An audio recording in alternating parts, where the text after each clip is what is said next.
has shuffled once again. Now, even though I didn't show you guys 3 hints as to what this film was going to be last week, I did lay them out on my Twitter account, which I'm thinking about continuing that idea going forward. The 3 hints that were given was that it was a romantic comedy, it was released in the first decade of the current millennium, and that the title contained a number. And as you can see, the correct film was indeed 27 Dresses, which Jacob Martin actually correctly guessed over on Twitter, so massive kudos to you. Now let's talk about what I consider to be the queen of chick flick films, 27 Dresses. 27 Dresses stars Katherine Heigl as Jane, a woman that for as long as she can remember has always loved weddings and helping bride-to-bes have their dream weddings. In fact, she's worn at least 27 bridesmaids' dresses and has focused on so many other women that she sometimes forgets to have a life of her own, which she hopes to share with her boss, who she's madly in love with. But when he announces his engagement with her sister, she's forced to be a maid of honor for her sister. Oh, and James Marsden is in the film as well as a journalist writing about weddings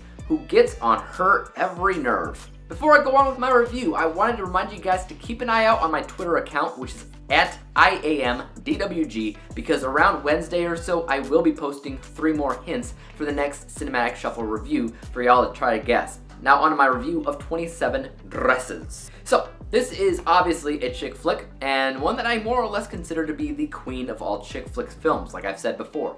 I don't know if I'm the only one in that regards, but something about the film is filled to the brim with as many stereotypes and tropes that a chick flick can muster while still actually being a lot of fun. Katherine Heigl as well is a bit typecast in this type of role, but again, I'd be lying if I said she did a bad job here, because to be completely honest, I think she did great. I think the movie's charming, and even though it's highly predictable, I found myself absolutely engaged with the storyline and the characters. Usually with romance films, I look for the question, what are these characters willing to do for love?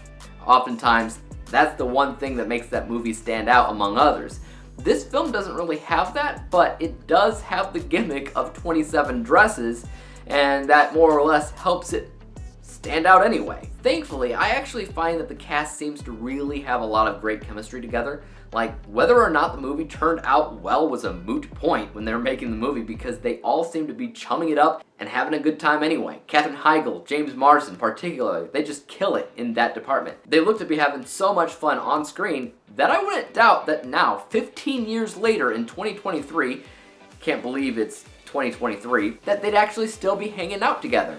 I have no idea if they do, but I wouldn't doubt it. Not just them though, but the entire cast, including Malin Ackerman and Edward Burns, they all have great on-screen chemistry together. Like I said though, I also got pretty pulled into the story all around. There's this moment in the film where Malin Ackerman's character ripped up their mother's wedding dress, and my god, does that still sting after all these years later. It's as bad as desecrating the remains of somebody or something. Like, I may not fully understand and connect with women's attachment to the idea of a perfect wedding or wedding dress.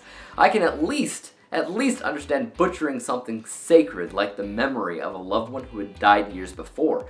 It's insane. I will say that the biggest negatives surrounding this film mostly deal with the fact that this movie is highly predictable and filled with tropes and stereotypes galore. As soon as you turn on the movie, it's like you've seen it already hundreds of times with different movie titles and casts. But the way that it's carried out could have been way worse. It is good. This is a solid chick flick, and I'm happy with it overall. Let's go ahead and break down my final score for a second, which I rated 27 Dresses an A- letter grade, final overall score of 85%, 85 out of 100 possible stars, which if you're looking at my unbiased and biased scores down below, you'll see the 85 was contrived from a difference between 80 and 90, all of which means the film was made well, even though it was predictable and full of stereotypes. And because I had a lot of fun with it overall, I rated my bias higher, but you know, overall 85%, I think that's pretty fair. What about you guys though? Have you seen 27 Dresses? Are you a fan of it? Also, let me know what your personal favorite chick flick is in the comment section down below. And as for YouTube, you guys know what to do. Hit the like, hit the subscribe button, and hit the bell to be notified when I come out with my next Cinematic Shuffle review. And until then, peace